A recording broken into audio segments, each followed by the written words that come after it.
All right. Oh, that's good sound. So it's 2:35. Okay. Uh, and today is the 26th. So we're still on compound data types, but we might get to pointers today. Um, I have sort of a working version of your midterm. So next week, I hope to release practice midterm. Uh, of course, I haven't quite decided.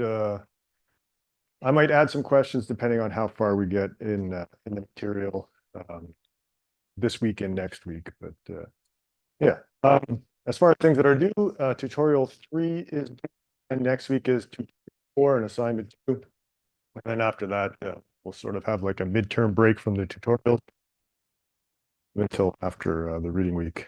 But yeah, questions, calendar stuff. Okay. So last class we were talking about compound data types, and the first thing we talked about is this. I think it's just this room where I get this weird. Anyway, one of the things we were talking about is strings, right? Because well, strings are really a type of array, so we're going to talk about strings generally now, and some of the string libraries, and then we'll move into arrays. One of the things I wanted to review is just how many different ways we have to declare a string and what they all sort of mean. And then I'm going to just show you one little sort of peculiar element, right? So, for instance, this guy here, uh, I am recording it. This guy here, I declared it as a pointer, right? This star T1. So we haven't gotten to pointers yet, but this is a little introduction. But basically, the length of this is 29 because the string length is 28, or sorry, the string length is 29. If I wanted to check the total length of this, there's actually a character here, a string terminator character that does not get counted in this. But if I looked at the size of the array, that would definitely be included. So yeah, the size of that is 29 characters. The array itself is actually 30 characters long. This is pointing, well, the string length is 0, but it's actually pointing to just a null character, right? That's all it is. T3 is a dangling pointer. I didn't point to anything, so I didn't assign it any value. And yeah, so this would give us a seg fault if we tried to do anything with it. This is also not allowed. I declared an array, but I didn't give it any sort of size or anything like that. This is okay, even though there's nothing there.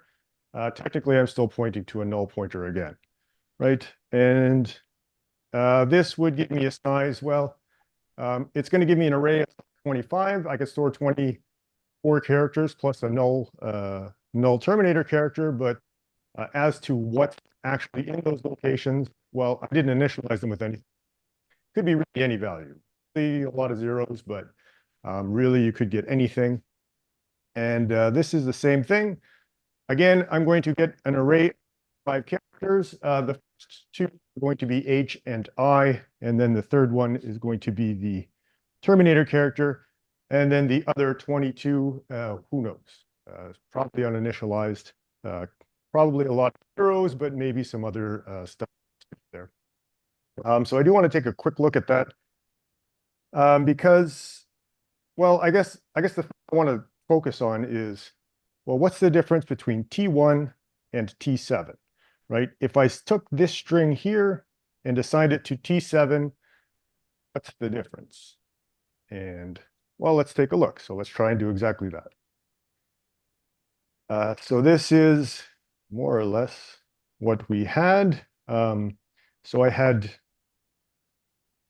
guess we don't need all of these extra stuff, this extra stuff in between. Let's try and get rid of some of this clutter. So hopefully it's more clear. All right, so I have T1 and T7, and I've assigned them both the same string, right? I've given them both the same, initialization. So I guess the real question is, Like, is there a difference? Well, when I print them, I just want to put everything together, something that looks sort of reasonable.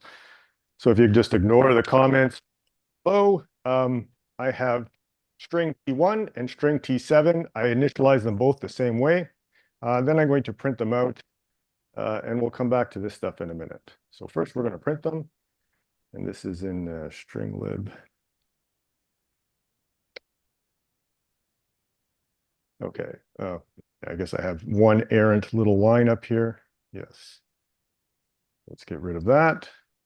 So this is it. I initialize two strings, I print them both, and print out the thing, right? Same syntax, everything.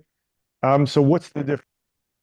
Well, the difference is, and I just want to bring this up because at some point, if I don't bring it up, someone's going to try and do this on an assignment and wonder why it's not working. So I'm going to mention it to you right away. So there is a key difference in what's being done here, right? So in the one case, well, let's do a little test.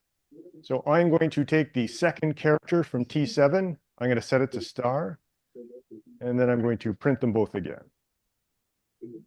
Right? It's an array. I can do that. I can take the second character and say, please make that character the star character. And then my string reads, now I can read the modified string. Okay, great. So the difference is if I try to do that to T1.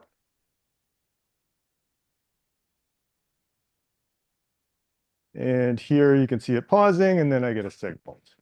Okay, so the difference between these two is that immutable, I could still write this character to the, like I can access the first character and write it out using a printf with a %c, but I can't write to that location. I cannot change it. It's immutable.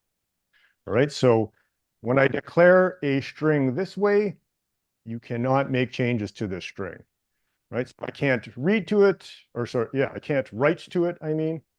I can't change a word. I can't add to the end of it. I can't do any of those things. This one, I can change all I want, as long as it's, still within 29 characters. Okay, so yeah, that's the big difference, is the top one is immutable, and the reason is that, do I have this thing? So where they are allocated, right? So all string literals you see in the program, like basically every string literal I declared here is stored, well, I guess it's only these two right now, but it's stored in the data segment, and they're there for the life of your program, right? They're there forever, and they cannot be changed in that section. So when I said T1, I got this pointer on my stack, and stack is memory that continues and change. And it basically points to this, please enter your name string. Please, yada, yada, yada. Okay, and I can't change that. I can read, but I can't write to it. In the second case, in T7, when I declared this, I did something a little bit different, actually. I actually made an array on the stack of length 30 where I could access it, and then it copied this string literal from that data segment to this array. Okay, and now since that memory is on the stack where I can use it, I'm allowed to change it. Okay, so that's just, sort of something that we didn't really cover last class. I did want to cover because it is really a big, I mean, these seem like they have the same outcome, and they kind of do as long as you're only reading from them. But as soon as you start to try and write to them, there is a big difference between the two. Okay, so questions? All right.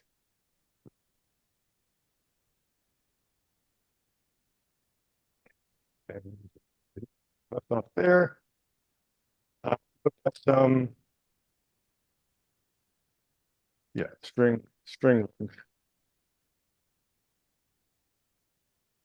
I don't think we we did this one, but so yeah.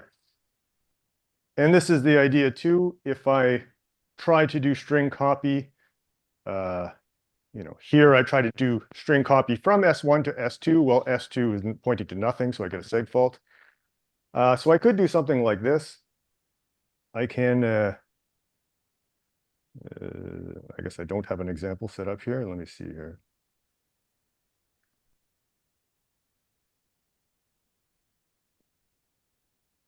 Right. So here is an example of the code we just saw. Let me, sorry, give me a chance to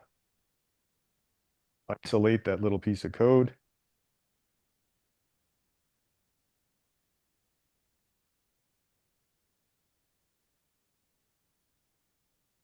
Okay, so in my string functions, I have this basically. So I declare S1 and S2. That I made sure is that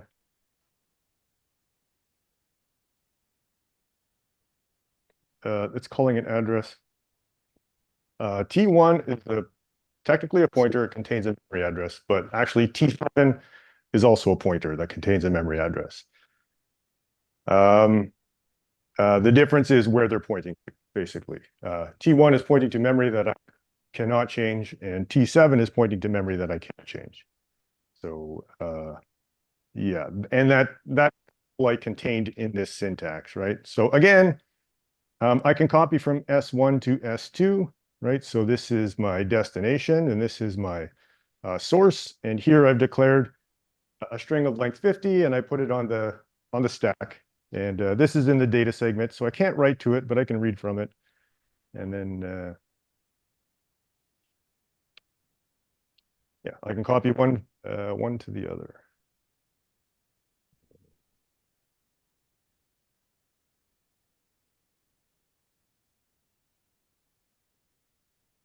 Okay, so S1, this is the original. S2, this is the original. So I copied from S1 into S2. And the nice thing about this is that actually this little null pointer or this null character at the end that's not pictured here also got copied, right?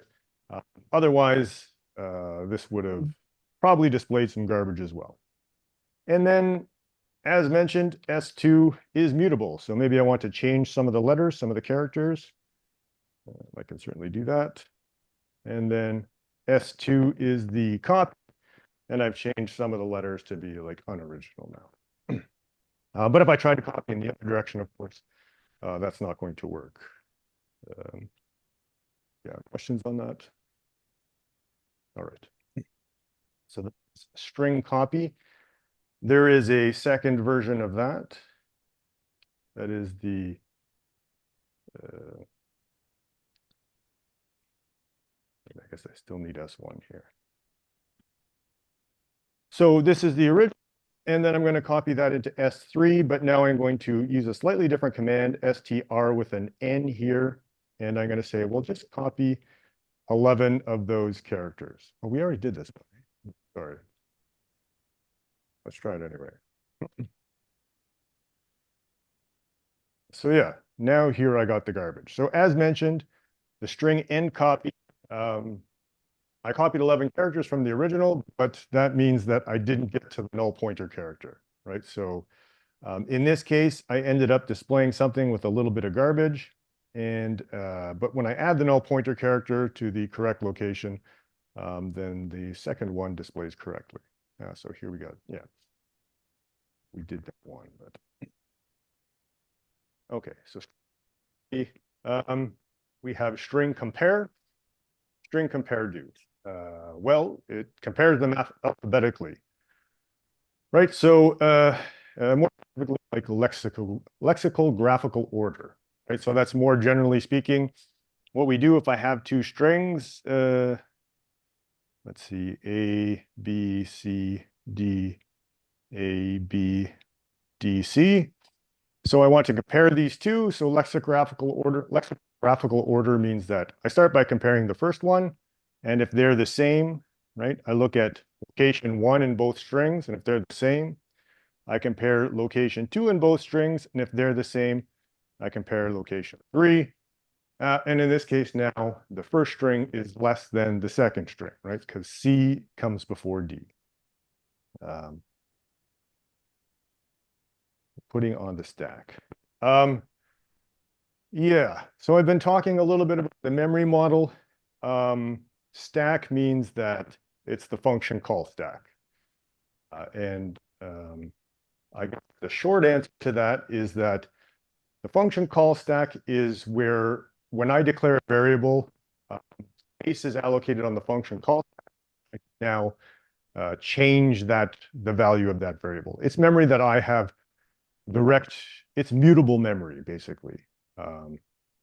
Yeah, we'll come back to this memory model again when we get to dynamic memory, but for now, when I say on the stack, what I mean is mutable, which means I can change it. I can change the value in that variable. If I say it's a string literal on the data segment, that means I cannot change it. Again, I don't want to get too hung up on the memory model right now. It's good to start thinking about it, but really, I just want to emphasize that the one way of declaring things, you cannot make changes to the string. The other way you can. And then I try to give a little background why, but we will return to that memory model. Hopefully, sorry, any other questions while we're, okay. So lexicographical order. So, well, that's fine. I mean, we all understand what alphabetical order is, but what does this mean to compare C and D in C? Well, that's of course, where did I put that?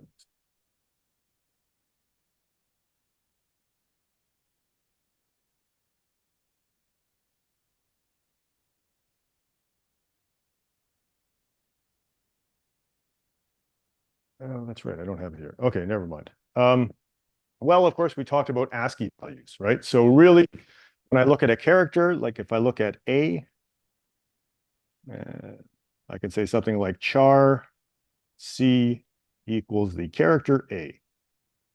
And then I can print out C as a integer. And if I do that, it prints the number 65, because that is its value in the ASCII table, right? And if I change that to B, well, then that is the ASCII value 66, and so on and so forth. And you can basically, the entire alphabet starts at 65 with the capital A, it runs through A to Z, and then it runs through the small characters A through Z. So I can directly compare them, and when I compare them, I'm really comparing the number that they are. So each of these charts is really a number. When I print it, if I print it using this, I get the character. If I print it using D, I get the value. So when I say lexicographical order, I'm really comparing numbers. I'm saying is 65 less than 65, and the answer is no, they're equal. So I move on to the next one, and I say, well, is 66, less than, equal to, the same as 66, and then finally over here I get 67 and 68, and 67 is less than 68. So the first string comes before the second string. And that's all this string compare does. So when we return, right, so if they're equal, sorry, this should be equal.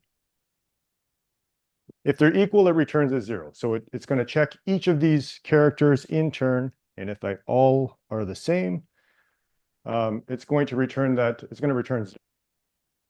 If I find a pair that are different, so let's say I have C up here and D down here, that means the S1 is less than S2, so it's going to return a negative value. And the value it's going to return is C minus D, right? Which in this case, well, these are small, but if I made them a capital, let's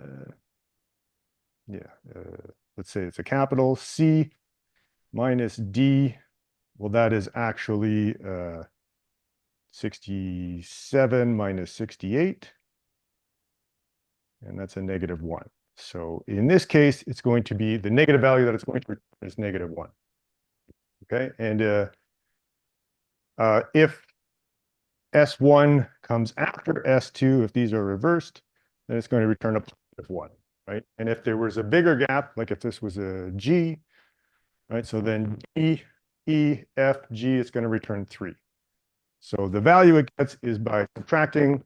Basically, it looks at each of these and subtracts the first character, and it gets a 0. So it moves to the second character, gets a 0, moves to the third character. Now I have a positive number that gets returned. Okay, so that's string compare. Yeah, and so you can see that in action here. Yeah, the difference returned is the ASCII value for the first non-equal character. And I believe we go back to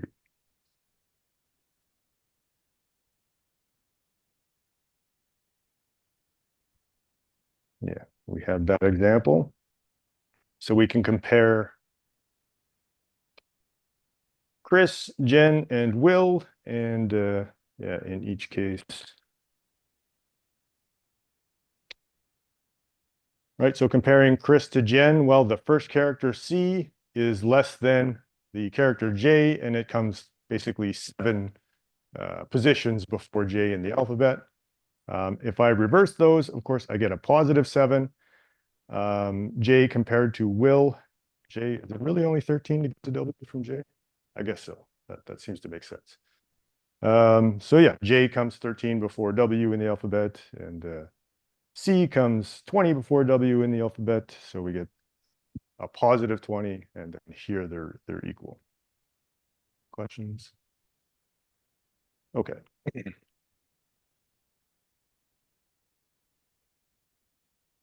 Yep.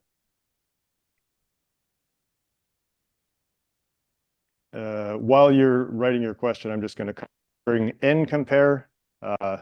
It's the same with all the other string functions, is that I still take 2 strings, but now I'm only going to compare the first n locations, right? So if I have something like this, Max, Mark, and Melvin, I can compare the first 2 characters of Max and Mark, and that's going to say, well, those are equal, right? So it's both start with MA.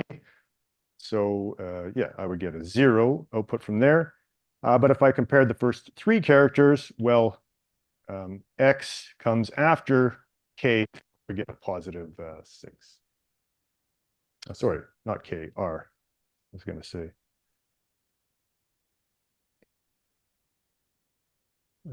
Yeah, R. If I just compare the first character, I get negative is 4 after A, and yeah, Max compared to itself. 8 is I'm going to compare everything. But yeah, questions? One question. Comparing which string is bigger than the other alphabetically, use the ASCII codes. Yeah, so that's the convention. If the first argument is, you can argue that maybe it should be positive, but if the first argument comes before the second argument, they return a negative.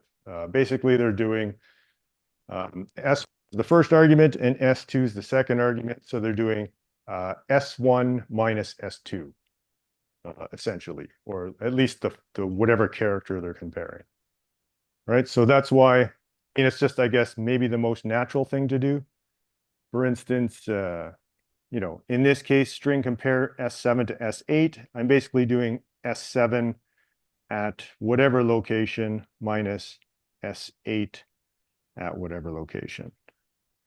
And in this case, that gives me a 0. So then I move on to location 1. And that also gives me a 0. So then I move on to location 2. And then that gives me, oh, sorry. Yeah, in this case, I would compare the last one, and that would give me a 6.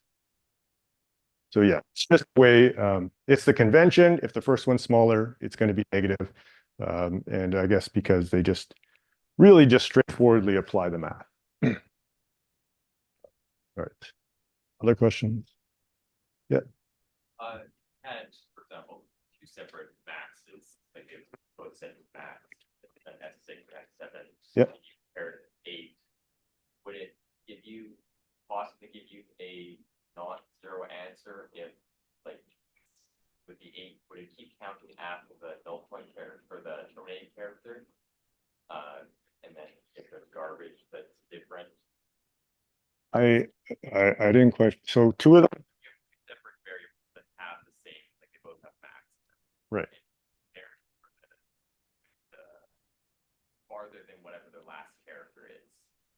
So like 8, for example, right on the bottom one. Would it the string compare no to stop at the terminating character? Or would it go past?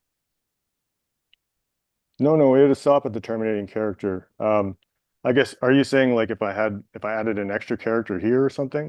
If you had a separate variable that still had max in it, so like how you have S6 there, you compared S6 and S7, they're both written as max. Mm-hmm. But if you go past like the, I'm assuming unless with the max stored in the same place. Oh, like if they were, oh, different, because this, yeah, here I'm comparing the exact identical string. No, yeah, it would still be the same. It's still, yeah.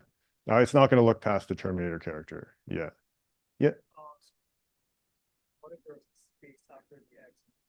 So that's the That would be a different string. Yeah. And I mean, I'm not sure exactly how it would be compared. And uh, I think it would be stored as a completely separate string. But again, that might be dependent on whatever compiler you're using. But in fact, if I did this, like S6 and S7, and they're both maxed, they're actually both pointing to the memory as well. So it's not even a different string in that case. If I did this, now a copy of max that I'm comparing. But regardless of how I do it, this function works the same, just compares character to character. It doesn't care that they're the identical character. Maybe it's compiled and optimized, but yeah. Questions? Yeah. so for comparing strings, like let's say one is like an uppercase M and one is a lowercase m, you shouldn't use string compare. If your intention is to be case insensitive, then you probably want to well, of course, there's multiple ways around it, but I guess the most traditional way is to make them both uppercase, right? And then compare, or make copies that are uppercase. You could write special code that looks and make sure that, oh, are these letters like 20? If they are, then they're the same. So you could like make a special string compare function that ignored case and does it that way. You could do that because yeah, the ASCII codes are they're stable. They're not going to change on you. So it's like 26 or 27. I never get that plus minus one right, but they're that far away from each other in the ASCII table. Yeah. Other questions? Okay. String cat. This is concatenate. So cat is short for concatenate. Again, the sheer just weirdness of the name conventions. But yeah, so concatenate means that I'm going to append these strings together. Okay, so in this case, I'm going to end the yeah. So the destination source is the first one. And so in this case, I want to append everything. Did I get that wrong?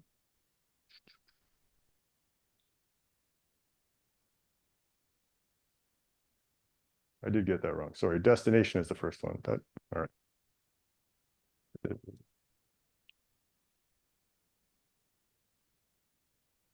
Okay, I will update the slides after.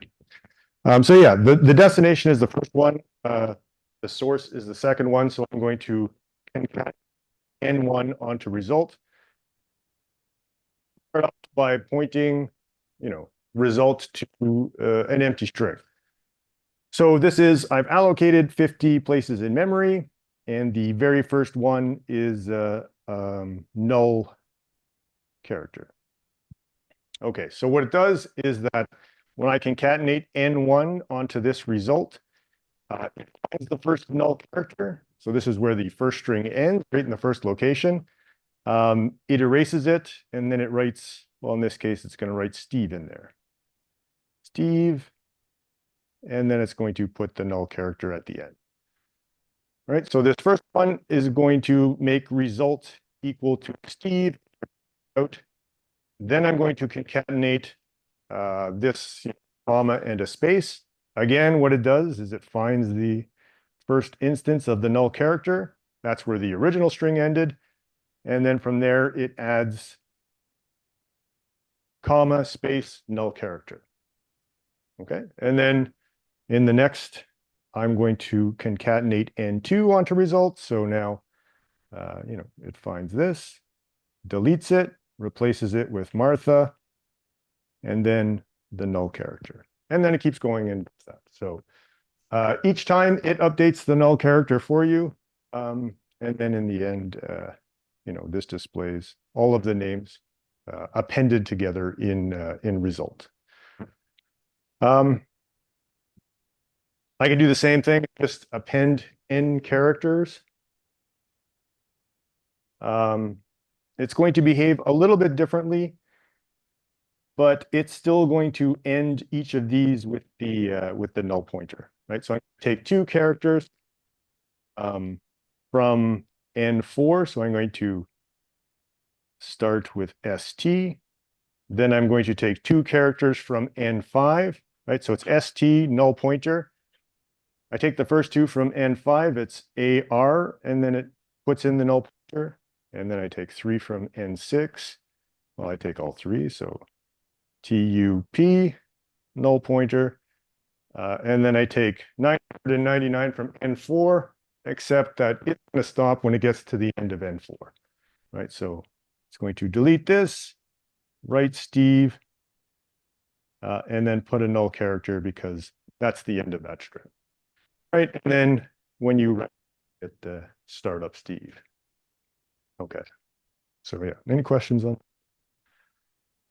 All right, so yeah, the key to C is to be thinking of all of these small little details, right? So that is really what makes C the language that it is that if you write Python and stuff like this, you don't have to think where these null pointer characters go. But here, this is really close to what the computer is actually doing, right? It's barely hidden from you, so you really have to be aware of these details. So we've seen printf, and we've seen print formatted. There is another function called sprintf that does the same thing, except we're going to do similar to what we did before. We're going to take a string and we're going to print another string on top of it, right? So when I say string, I mean, in this case, an array of characters.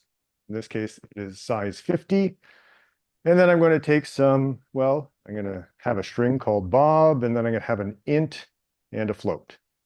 And so if I wanted to print, Bob's account with this number has with this much money, I could write that as printf, but I can do now the same thing with sprintf, and it gets copied into my result or answer variable. So it's just going to change this to Bob. It's going to change this to this number, and it's going to change this to this number, all in characters now. So now you have this string that you can just write out as a single string. All right, questions? Okay. So that is a bunch of string operations. Again, C is very pedantic. You have to be very careful of all those little details. So now we're going to go on to arrays in general. On what we already learned applies to arrays. The only difference, or one of the big differences, an array of anything else doesn't get terminated by the null character. The null character is really just for making writing strings convenient, so that printf knows where to stop. But as far as an array goes, if I make an array of ints, it's just going to store the values and you can figure out where it ends. One of the big differences is, of course, well, I can declare an array of 20 chars or 20 ints. They're both to allocate 20 locations for their respective variables, but a char is 1 byte, right? So array 1 would start here and it would go 20 bytes down. But in array 2, an int is 4 bytes, right? So really, I'm going to have 20 locations, each going to store an integer, but in terms of the number of bytes, it's going to be 4 times as big. So yeah, so that's one thing to watch out for. Is an array, well, and how do we know where the end is? Right, so with strings, we could sort of, we can use that null pointer character, but we also, I guess we just kind of remembered what it was, or we declared it specifically. We're going to declare it specifically here, but maybe I pass in an array and I don't know the size. So one of the things we can do is use this size of function. And to start with, we can look at the sizes of all the different data types.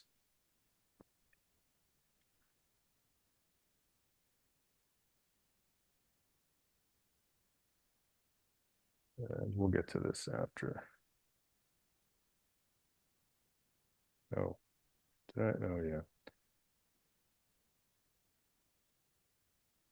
I updated all this and prepared it, and then I forgot to download it to the OpenStack, but that's all right. It's not far. It's not a big deal. So this is the code that we just saw. So we made a bunch of arrays, but the first thing we're going to do is look at the size of each of these data types in bytes, right? So I said size of int, size of character. You can see what they're supposed to be: 4, 4, 8, and 1. Let's just make sure that that's what we get. Array usage.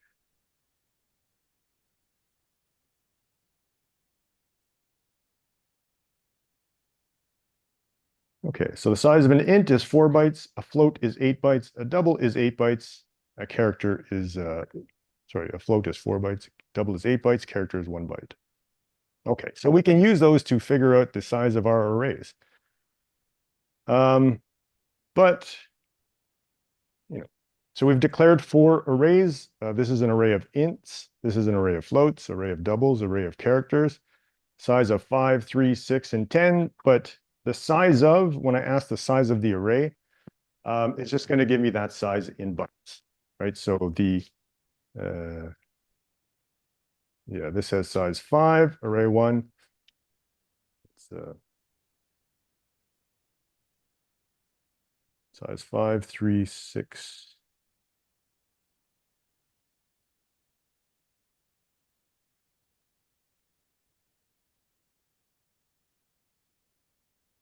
And 10.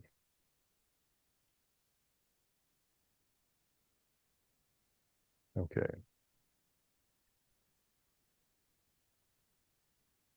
Okay, so the size of array 1, which is ints, and there's 5 of them, is 20 bytes. Size of array 2, which is floats, and there's 3 of them, is 12. And the size of array 3 is a 6 doubles, which is 48 bytes. And the size of this is, of course, 10 characters, which is 10 bytes. Okay, so we can kind of we need to find the size of our array, like how much memory is allocated in this particular array. We can use the size of, but then of course we have to type that we're storing. We can do this.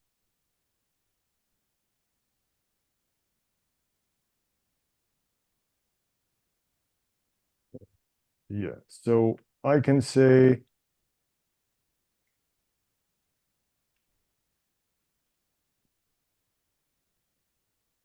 take all of these, and if I want the size of array 1 in terms, not in terms of bytes, but in terms of the size of the thing that I'm size of the number of locations. Well, I'm going to do size of, and then I can just take array 1 at 0. Well, maybe not. Will that work?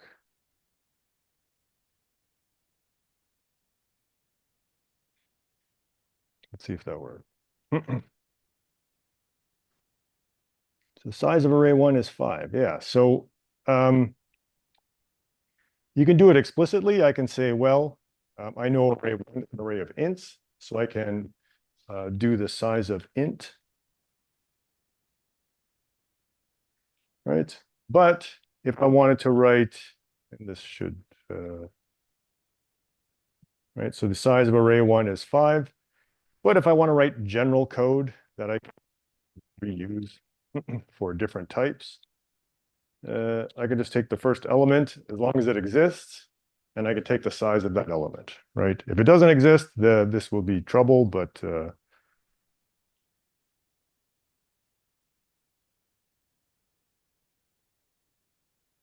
if it exists, then I'm good to go.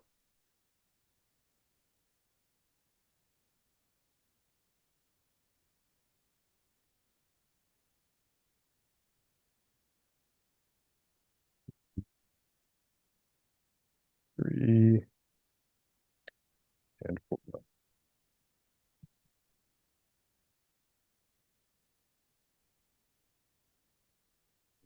What did I do?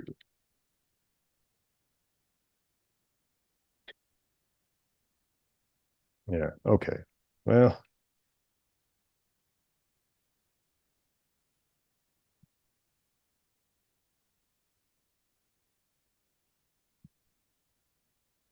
I guess maybe this doesn't work if it's not initialized.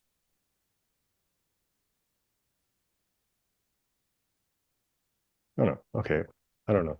I don't know why it anyway, so yeah, I divide by the size of the first item, and so I take the size of the array, I divide by the size of whatever I'm storing, which I could find just by, if there's anything in it at all, I can just use the first location, or I can specifically use the type that it is. And that will give me the number of locations in the array. So yeah, that's we do the same thing down here. So in these for loops, I go from the size of array 1 divided by the size of an int, because array 1 is an array of, and then we print each element in this array. None of them have been initialized, but you can see that, well, this has 5 locations, and this is the garbage that's left over, right? So again, you have to be careful with uninitialized variables, because sometimes they contain 0, which is kind of what you want. But sometimes they don't. You just get this random stuff. The float zeroed. The longs, or is it, what is it? I think it's a long. All zeros. Characters. Again, we have some garbage values left in there. Okay.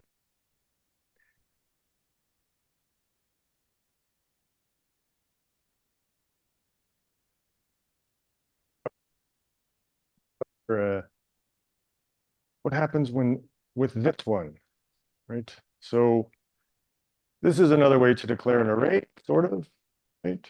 So let's go back to our code. Let's comment this out. Maybe instead of doing this, I say something like this: array 4 equals gen. Sure. So what's the size of array 4 now?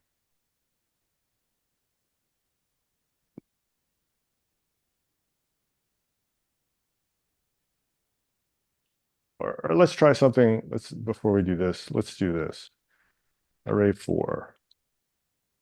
Okay. So now I've made a copy. Right. I'm going to get rid of these and this.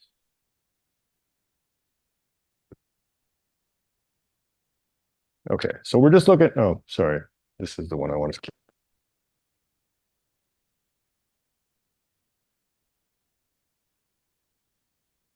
Size gen. And these we'll get rid of. Okay, so array 4, I didn't explicitly declare the size, but I allocated gen in there. And so the size of gen is 4. That's, I guess, to be expected, right? When I initialize it, it initializes enough characters for the string plus a null character at the end. So I get an array of size 4. I can also initialize it like this. And then guesses as to the answer. Same, 4. More than 4. It's 8. Why is it 8?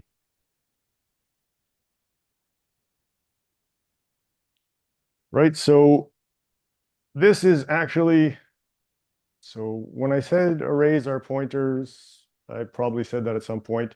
They are pointers, but if I declare it like this, they're pointers with some extra information stored, such as their size.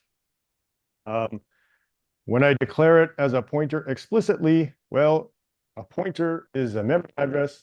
That memory address contains the address of gen, but a pointer is 8 bytes, right? So regardless of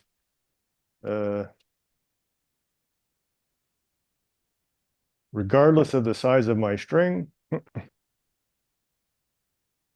the size of this is still 8, right? It's just that I've declared it explicitly a pointer, so when I do size on it, I get back the size of a pointer, which is 8 bytes. I need 8 bytes to store a memory address. All right. A little bit, but questions? Yeah.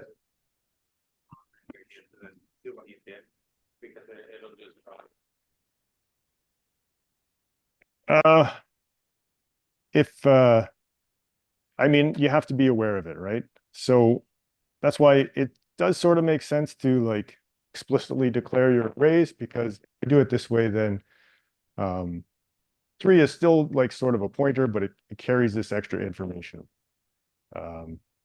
If you do this, just be aware that it is really just a pointer, even though I can use like, I can still use subscript on it, and I can still like read characters individually, and I can do all sorts of pointer syntax, but this.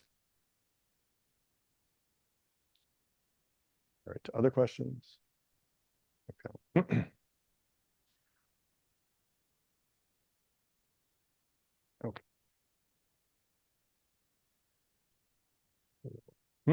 So assuming, yeah, so we can define we can find the capacity of these. That's just the same as the we just looked at.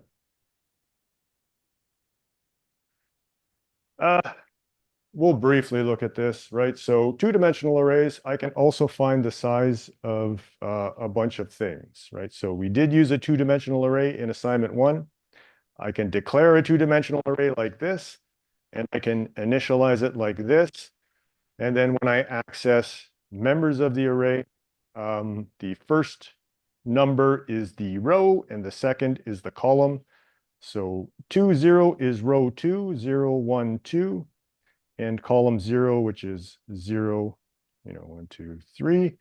So 2, 0 would be the 9 here, right? So I access array 2D 2, 0. I'm going to get back the 9. I can use size of, actually, if somebody gives me an array, a 2-dimensional array, I can find the size of a bunch of stuff. Now, do I have multi? Yeah. So, well, let's just maybe run it and then take a look at it.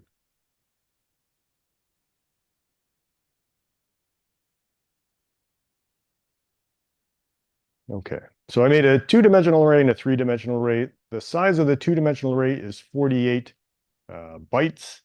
The number of elements in the array is 12, right? So each of them is, what is that, an array of ints? Yeah.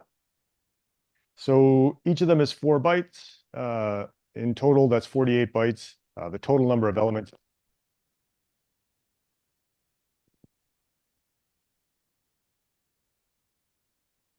Taking the size of, again, I'm just going to grab the first element from this. So I'm going to grab the entire row. I'm going to grab the row from my two-dimensional array and then divide it by the size of an integer. And that returns 4, right? So my row size is 4. The number of rows, well, I can find that by taking the entire thing and dividing by the size of a row, columns in a two-dimensional array. Yeah.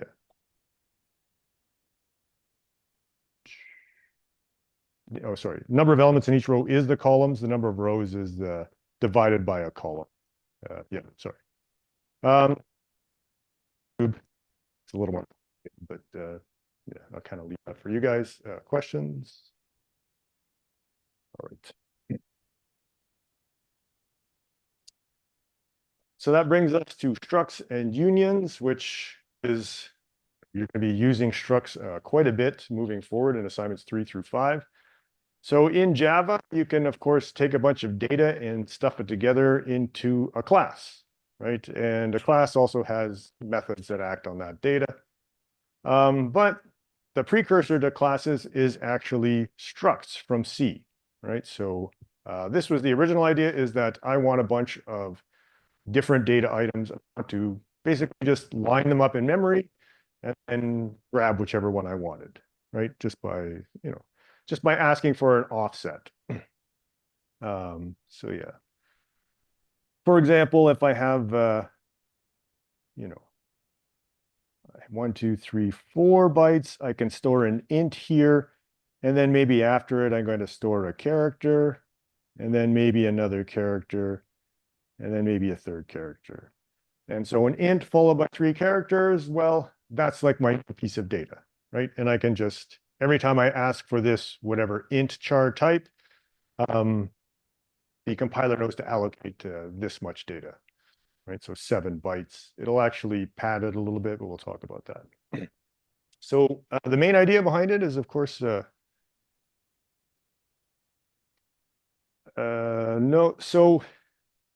yeah, so when we got 8 for gen, it was because we declared it as a pointer and not specifically as an array, right? So again, we're going to get to pointers, but basically, when I declare gen as an array, I get j, e, n, null pointer. And when I ask for the size of that, I get back 4. When I declare, right, so this is when I say char array 4, and I use the array syntax, then I get back this piece of memory. And when I ask for how big it is, it looks at that piece of memory, or rather, it looks at some metadata associated with this. If I declare it as A4, but now it's a pointer, equals gen, well, what happens is that, well, it's sort of the same thing, but I have a memory location for A4, and in that is a memory address. So this is A0, A1, A2, A3, and it contains the address of the first location. And here I've written the address as 1 byte, but in actual fact, it takes 8 bytes to store this address, right? So when I declare it using the pointer syntax, it's telling me the size of a memory address, and not the size of the array. So that's the difference. This memory address, the other way, it's going to give me the size of the array. And I know that's really messy, so yeah. So for J, 1 for the value and 1 for the address. No. So even like, again, if this was not gen, maybe I say gen, and then I have a big long like paragraphs and paragraphs and paragraphs. Well, when I ask for the size of A4 using the pointer syntax,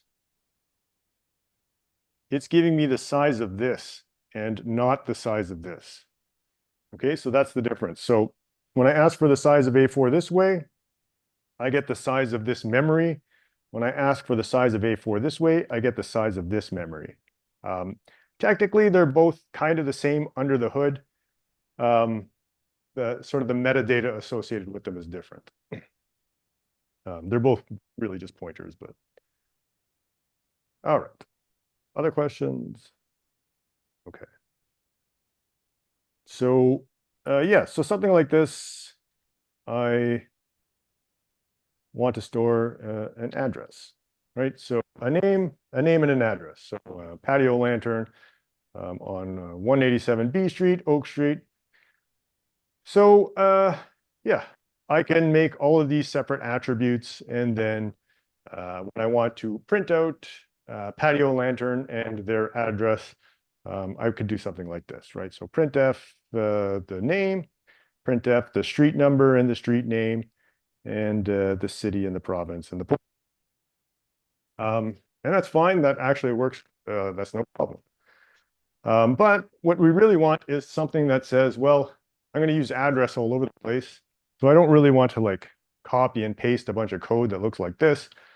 I want something that's going to encapsulate all that information, right? And make it a little bit easier for me. So in Java, I would make a class. I would call it address. And then in that class, I could put a bunch of strings. In C, it's different. So we're going to use structs. And again, like what's the difference between a class and a struct?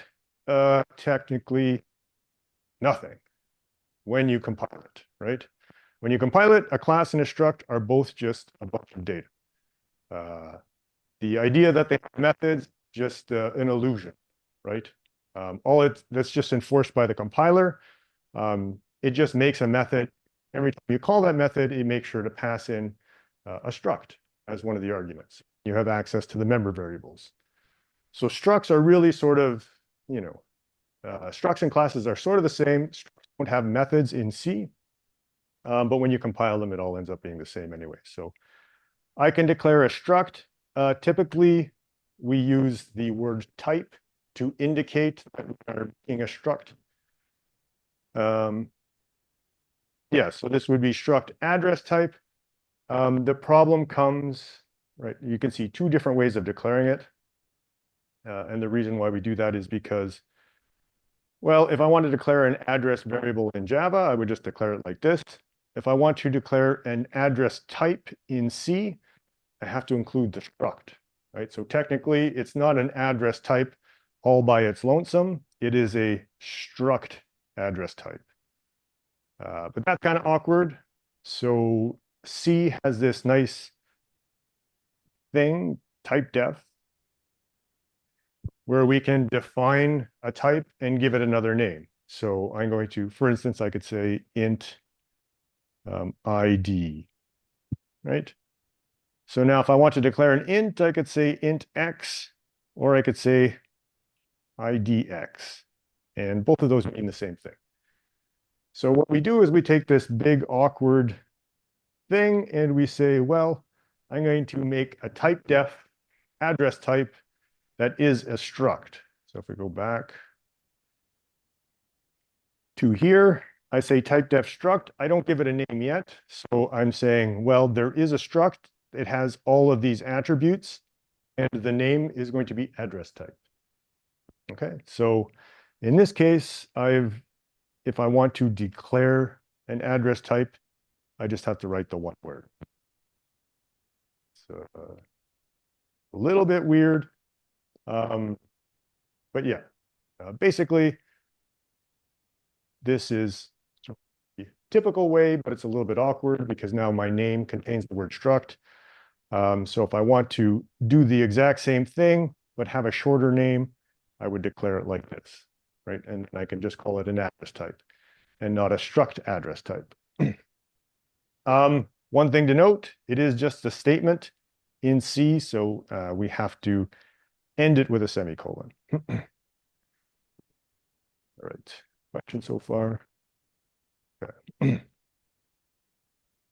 All right, so now I can declare an address type, and now I'm going to use the dot operator to assign values, right? And you kind of should be familiar with this from Java or possibly Python, but I'm going to take this and the name, and what that's going to do is, well, it's going to assign name to this patio lantern string, street number to this string, etc. What it's really doing is it's, these are all pointers, so it's giving them the memory address. So in memory, basically, this is 8 bytes, this is 8 bytes, this is 8 bytes. They're all 8-byte pointers.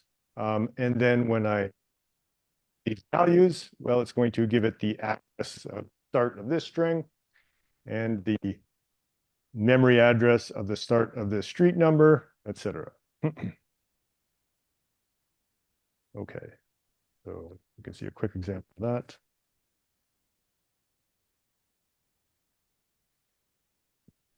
So yeah, we just here, it's just declared as an address type, right? So we've done it the awkward way in this case.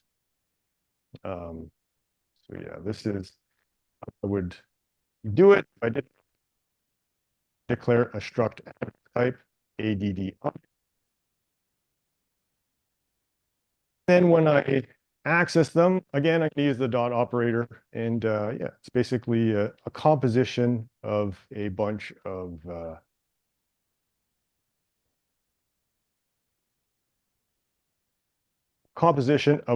different variables.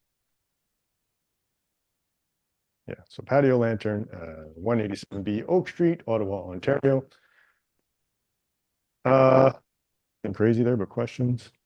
Yeah, You set it up, those values are immutable now. that's correct. Yeah. So if I had to do something like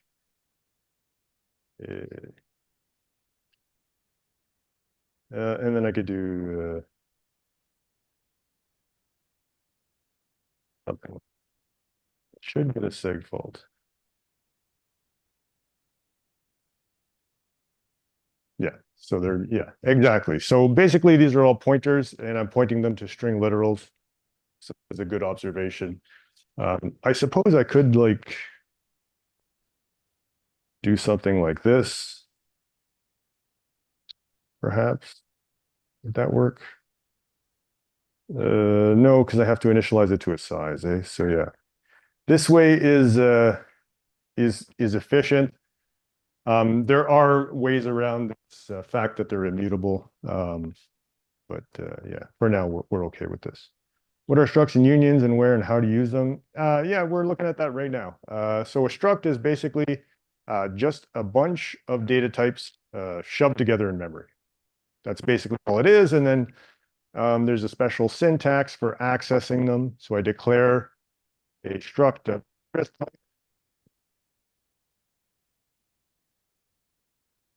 Do that extra typing.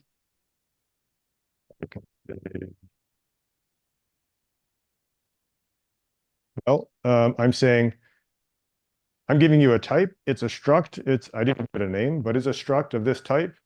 And I'm saying, well, any struct of this type, you can also call an address type.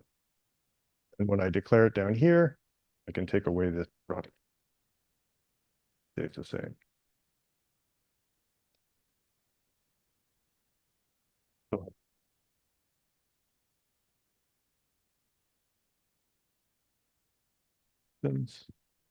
Okay.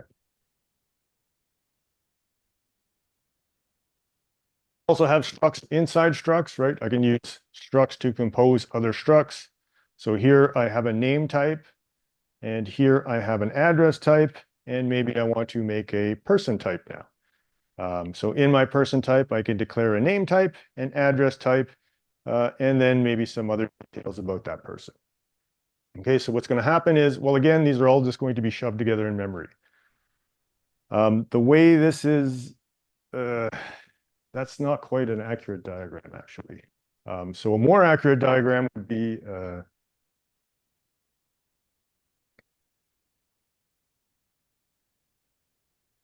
not that it's super important at this stage. What's more important is to know how to use them. But if I have like a name type, so let's say name type, and it's this big, and then I have a address type that's this big, then my person type just contains those two things, along with all the other things I declared, like the age, right? So all of these things are together in memory. It's not really a pointer at this stage. We'll get to pointers, but the way that we declared it is that the name type is here. Now first name is a pointer, and that would point to some string, Bob. Again, it's a lot of pedantic details. I just didn't want to, you don't really have to be super familiar with them right now. I just didn't want to give you like a false impression here. But structs and structs.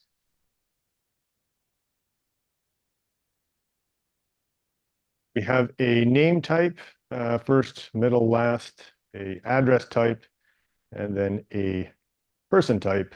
And then we can access, well, I take my person, I want the name, but I want the first name of that person, right? And then, so yeah, I can use two dot operators to get down two levels in my struct.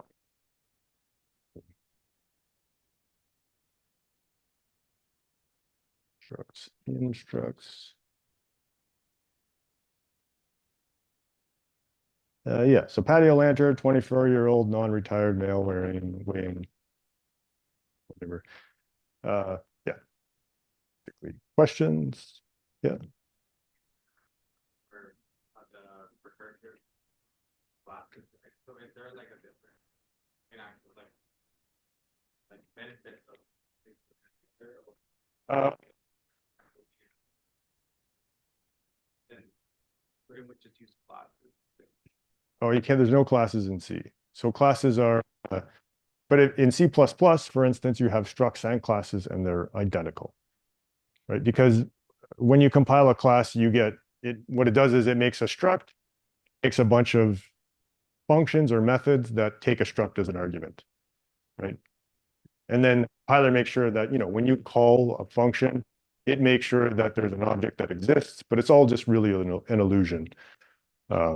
Yeah, basically a class is just if you look at the size of a class, like it's the size of its data items, the exact same as a struct. Yeah. Not to get too much in the weeds here, but yeah. But structs came first, and they're just a very basic idea. I want 3 ints and a pointer to a name, and I always want them together, and I always want them in the same order so that I can access, whichever one I want easily by just remembering where they are. So that's the idea. Yeah.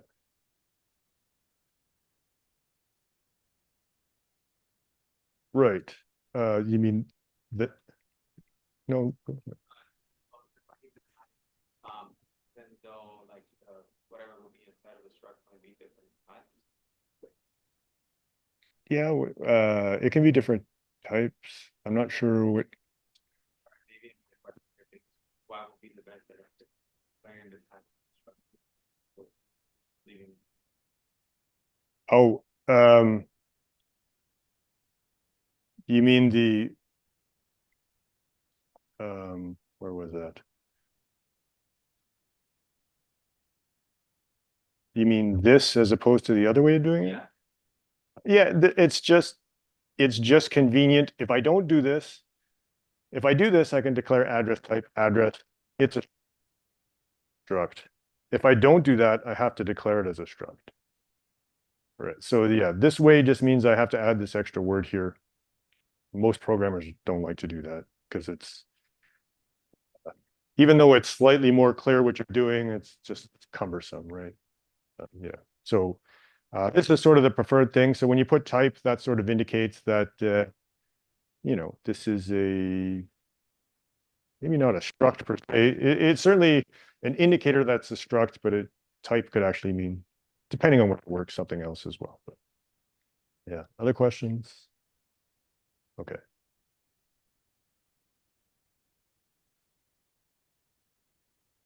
Okay, so scope of these things. So we sort of, tried to dissuade you from using global variables. But here I have a type definition that falls outside of a function, right? So the scope of this is global scope, right? But it's not a variable, it's a type declaration. So for type declarations, we're happy to make them global if we want people to use them, right? Because if we make them global, then everybody has access. Everybody who wants to make an address can.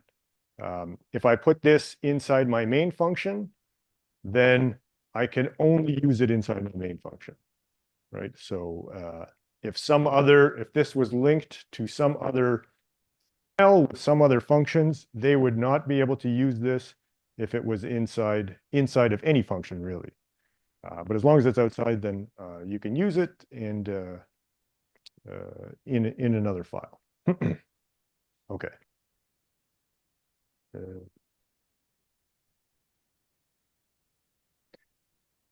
We can also make arrays of structs. There was something I wanted.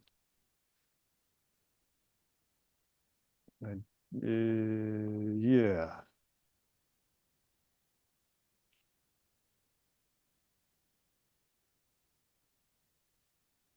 Sorry, give me one sec. I don't have.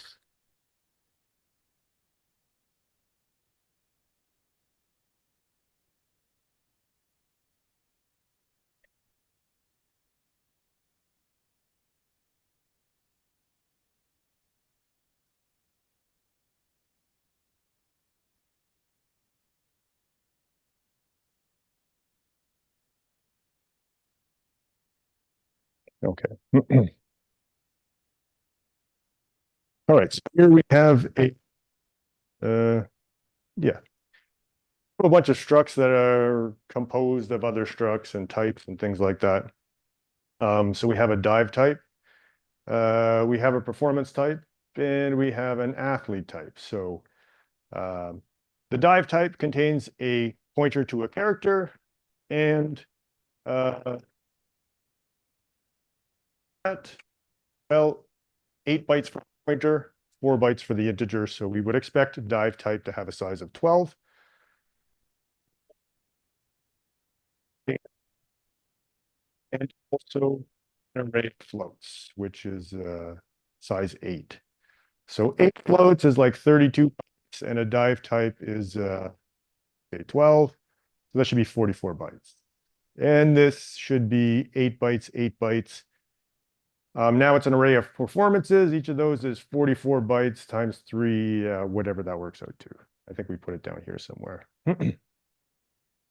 Right, so 12, 44 bytes, 148 for the performance type. And then we made an array of div types of size 5. Div type has size 12, so 5 times 12 is 60. And then this is, what is it, size 3 times 3 is 444. Okay, so let's run that.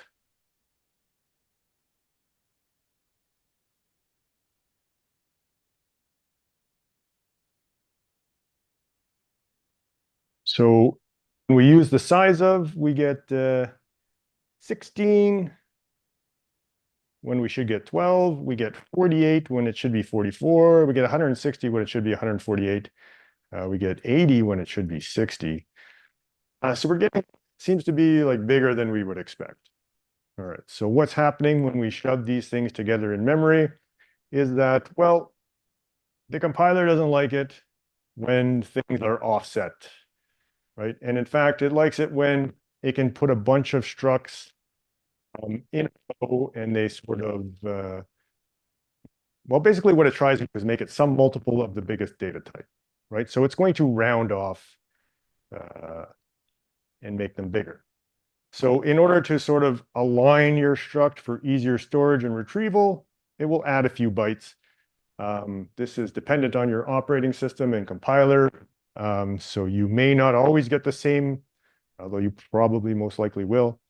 But yeah, it definitely likes multiples of 2, also likes multiples of 4 or 8, right? So it's going to, if you have a, you know, a long is 8 bytes and then like 3 characters, it's definitely going to round that off to like 16 bytes or something, instead of 11, right? 11 is not a nice number for lining things up address-wise. So yeah, often it will make it a multiple of the largest type, right? So if I have a struct with a single character is 1 byte. Well, there's no padding there. That's fine. 3 characters, it's okay with that as well, at least in this system. If I have a character and a short, that's not going to like that, right? A short is 2 bytes. A char is 1 byte. So it's going to make it size 4, double the size of the short. Here I have 3 chars and a short. And because the short is 2 bytes, again, it's going to want to make it a multiple of 2. Here I have an int. An int is 4 bytes, so it's going to try and make it a multiple of 4. So it'll be 8 bytes for the padding. So your struct, the size of it, the size of all the data elements, plus it's going to most likely pad it to be a multiple of the large data type you're storing. Right, questions? Okay, so struct arrays. This is a heck of a picture, but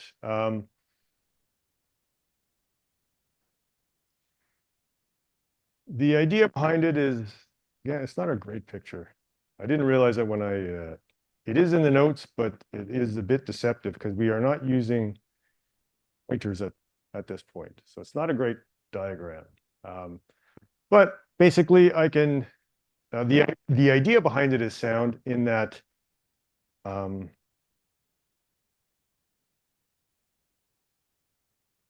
not really.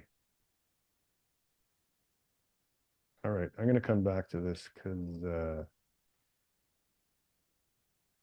I am, okay, no, it uses, oh, sorry, yeah. It uses arrays, so that's okay. All right, we'll come back to this next class. But basically we're making, we're going to make a bunch of structs of different types. We're going to combine them in ways, right? We're going to share some memory here, and some of the structs will share perhaps a div type, although not the way it's written, but I'm gonna verify all that. Oh, actually, no. Okay, we'll come back to it next class. So what is today? Thursday? Yeah, I guess that's it for this week. Get your tutorial in. Please start your assignment 2. Next week, we'll have more information about the midterm. But that's it for today.